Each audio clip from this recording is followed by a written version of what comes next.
Shout out. Uy, may bagong hanap buhay na si Madam Perla. Oh. Binigyan ng, ano, dole. Dole. Thank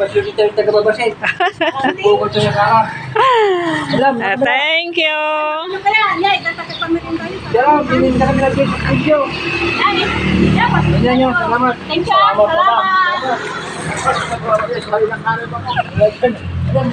On.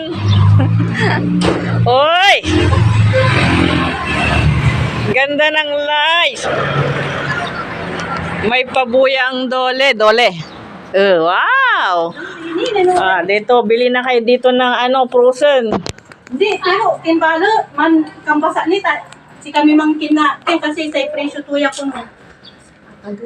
Ay. Katong dapat si kay manggawe presyo. Wow. Ayun oh. Wala kay baton kinya. Alam ko na ako ng kape kan plastic. Ikimula ta ni naputangan na kintan. Yan kay Nadural katong kailangan isi mo la, ikibagbag mo la. kuno. Di freezer mo la. Di kuno na yan sa yakin yang tamputa. Yan Mga 1 hour. 1 hour. Dito, bumili na lang kayo dito ng frozen. May paninda si Madam Perla. Dito lang sa Biason. Biason Store. Hindi magpagawa na may yun na may Baunin na. Tal